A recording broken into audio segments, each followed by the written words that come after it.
afternoon, Jack Halsey. Nice to meet you, Jack. Nice to Thanks meet for you. coming in.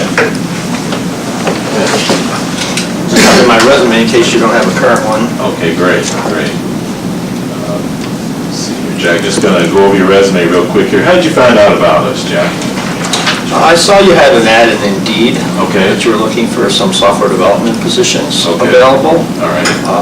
I know one of your main clients is DuPont, and I know they're a global company that has a lot of different products. I'm not sure exactly what division we'll be working with, but I'm very interested in Fortune 100, Fortune 200 companies. Okay. And can you tell me a little bit about your background and experience leading up to right now? As far as Sure. the manufacturing experience at all? I have no manufacturing experience except as a consumer, Okay, but I've worked in technology since 1997 okay, with multicultural teams. I like learning. I have a MLIS, Master of Library Information Science, and an MBA. okay. I've worked as a librarian the past 5 years, excelling in customer service and relating to the public. Currently, I'm in Cleveland Codes, aggressively learning to be a software developer, and I'm studying to take the MTA test next Monday. Okay, good, good. Looking at your resume here, it looks like you have some kind of across-the-board kind of skills here. I see some DB2 as well. Oh, don't ask me It's about like a DB2. dinosaur, but actually, you talk to some of the old programmers and they say that the mainframes were the backbone, so. It is the backbone. Yeah, absolutely. Okay, answer me this, where do you look to go from here, from where you are now? You're currently on a course right now at Tri-C. Correct. How do you feel that your previous experience will relate to where you want to go with, say, manufacturing? Or how would that equate to you? My previous work experience or education experience? Are we Both, talking yeah, about absolutely. both? Like I said, I like to learn. I'm currently learning. I like to stay on top of, the latest technologies. That's why I'm getting back into technology, because I see that's where the future is heading, that and healthcare. And what I like is the challenge of things always moving, Okay. always changing, Sure. keeping up on top of things. Right. I like that challenge. Currently, we've been really challenged with the coursework as far as switching gears and doing different things, and then all of a sudden doing something different. Right. So I like that, the variety that comes with that. Which is actually manufacturing. It actually is. Non-stop changes, so constantly. Any certifications? Currently, I'm studying for the MTA, Okay. but I have no other technology-related certificates. Right. I worked with Keen back in '97, so I have their software development their certificate, which I don't know how that translates, but Okay. nothing as far as Microsoft or things like that. Okay. Systems analyst, I see that here. Did you hold that title as a systems analyst? Yes. Okay. And as far as what you're looking for in your next position, what would be the ideal position for you right now?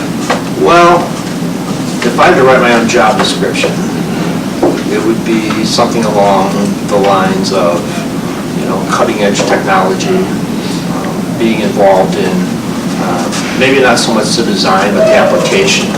I really like databases, so I like working with the data itself. Right. So something along those lines where I could immerse myself and maybe, grow into a position as maybe a database manager or something along those lines, where I could also be overseeing people because I have experience managing and project management and other managerial experience, supervising other people and trying to get the best out of them.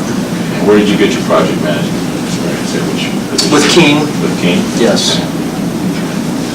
They taught us all the methodologies, and we worked with healthcare and financial institutions, as well as some retail.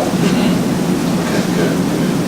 Let me ask you this, and you were in management before, so what would be the correct number of times that an employee would be able to not call and not show up to work and still be employed?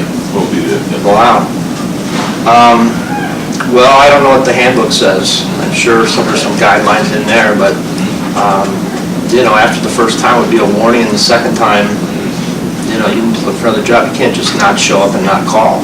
We're depending upon other people, and your team's dependent upon you.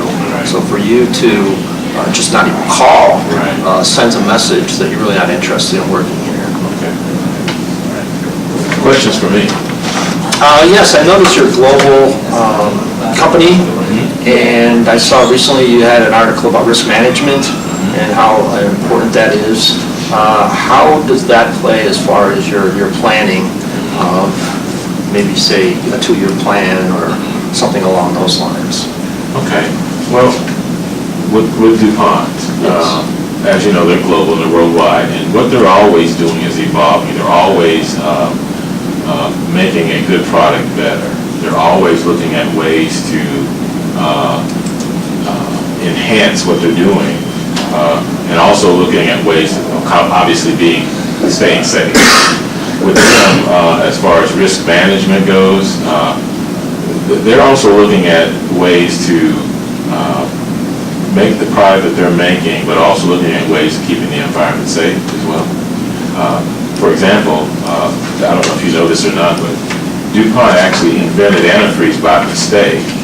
They were actually dumping chemicals into a river and realized in the middle of the winter that the river was not freezing in certain areas and they were dumping these chemicals and realizing that, hey, this is probably not a good thing. So, and like I said before, they invented dynamite. They actually made dynamite 100 years ago. Wow, I So didn't know that. yeah, so that's why they have so many safety parameters in place, because they have to. So DuPont is it's unlimited what you can do, unlimited what they're doing right now. They're involved in so many different areas right now. It's just you can't keep up. They're worldwide, and they also look for people that are in tune with their vision and their background principles. Yes. So. As far as risk management goes, it's unlimited. They really do look at things at a full circle, and they look at things as far as safety, they look at things as far as IT goes, and as far as branding, all of that is done right there at the site. So, and they do it primarily in Strongsville. Okay, yeah. What about cybersecurity as far as the risk management? Do they have, some area for growth there? Or? Absolutely. And for example, the site at Valley View is aerospace. Okay. Okay, so obviously security is number one, right alongside safety. So that's why the IT folks have to really be in tune with what the different, everything from firewalls to setting up